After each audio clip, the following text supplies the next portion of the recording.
Roland Villard, bonjour. Vous êtes candidat à la municipalité d'Yverdon-les-Bains pour le mouvement des citoyens vaudois. Est-ce que vous pouvez vous présenter en quelques mots et terminer cette courte présentation par 3 adjectifs qui vous caractérisent?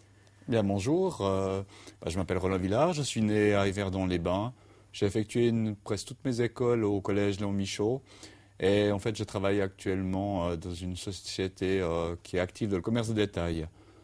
J'ai fait mon premier apprentissage au CFF et je réside dans la ville d'Yverdon depuis à peu près 5 ans.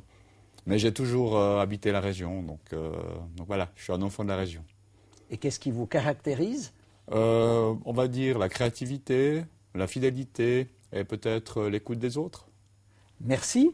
Alors, commençons par la jeunesse. Selon certaines voix, elle se plaint tout le temps. D'autres pensent qu'ils ont tout. Est-ce qu'il manque des choses en matière notamment d'infrastructures sportives et culturelles pour les jeunes Yverdonois? Alors nous, au MCVDF, et moi personnellement, je pense qu'il manque un petit peu d'argent pour certaines sociétés. Il manque aussi peut-être des infrastructures, on va dire, plutôt dans les quartiers. Et nous, ce qu'on aimerait, c'est pouvoir dégager un peu plus d'argent sur le budget de la commune et pouvoir en faire profiter les jeunes et aussi les moins jeunes, parce qu'il y a aussi peut-être les aînés qu'on oublie un peu trop souvent. On associe souvent la jeunesse à l'insécurité. Vous savez qu'il fut une époque où Yverdon faisait les grands titres en matière d'insécurité. C'est plus guère le cas aujourd'hui. Comment est-ce que vous voyez les choses? Disons que c'est vrai qu'il y a une petite amélioration, en tout cas au niveau de la place de la gare, grâce aux caméras côté posées, il faut le dire. Alors certains disent que les problèmes sont reportés un peu plus loin, moi je ne suis pas très sûr. En tous les cas, il y a toujours un problème au niveau de la drogue, c'est vrai. On voit beaucoup de trafiquants de drogue au centre-ville. Il y a beaucoup d'insécurité aussi dans les quartiers périphériques, notamment à la Villette, à Pierre-de-Savoie, au Moulin éventuellement.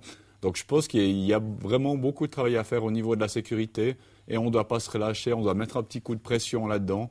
Et je pense qu'on ne peut pas se contenter du résultat actuel. En ce qui concerne l'emploi, on sait que Yverdon se développe sous l'effet de la vague démographique comme l'ensemble du canton de Vaud, c'est à grandes enjambées. Évidemment, l'idéal, c'est de pouvoir vivre et travailler dans le même périmètre. Que faudrait-il faire, d'après vous, pour favoriser cette politique-là? Alors, vous l'avez dit, idéalement, ça serait vraiment de vivre et travailler dans ce périmètre.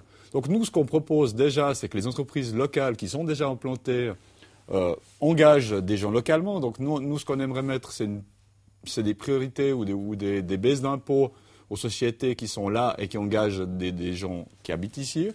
Et pour faire venir des entreprises, nous, on aimerait aussi mettre une politique incitative au niveau financier afin d'attirer le plus d'entreprises possible. Qu'est-ce que vous entendez par là? Des avantages fiscaux? Oui, très clairement oui. Je pense que c'est important et on doit avoir une politique proactive dans ce secteur-là.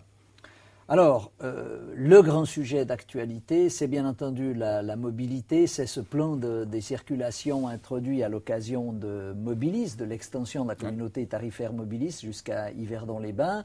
Ça suscite, le moins qu'on puisse dire, pas mal de remous. Oui, c'est vrai. Et je pense que nous, on a été les premiers déjà dans le journal La Région à faire paraître un article et à se montrer soucieux du problème.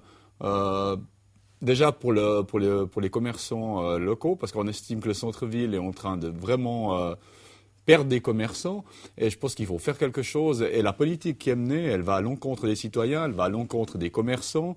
Je crois que la commune a fait des mauvais choix, a pris des mauvaises décisions. Alors maintenant, elle essaye de rentrer en dialogue, mais d'après nous, c'est un peu tard. Et c'est sous pression finalement de la population. Et on trouve dommage que la commune ait agi de cette façon. Donc nous, ce qu'on aimerait, c'est vraiment qu'il y ait quelque chose de réfléchi derrière tout cela. Mais que proposez-vous, par exemple, pour à la fois régler le problème de l'engorgement du centre-ville par le trafic et en même temps conserver le commerce? Alors, nous, ce qu'on propose, déjà, c'est de baisser les prix des transports publics et pas de les augmenter. Donc c'est quand même un peu bizarre de vouloir promouvoir les transports publics et en même temps de monter les prix des billets. Et ce qu'on propose, c'est de construire des parkings en périphérique de la ville et de mettre plus de transports publics à disposition pour faire venir les gens au centre-ville. Merci Roland Villard et puis bonne chance. Merci.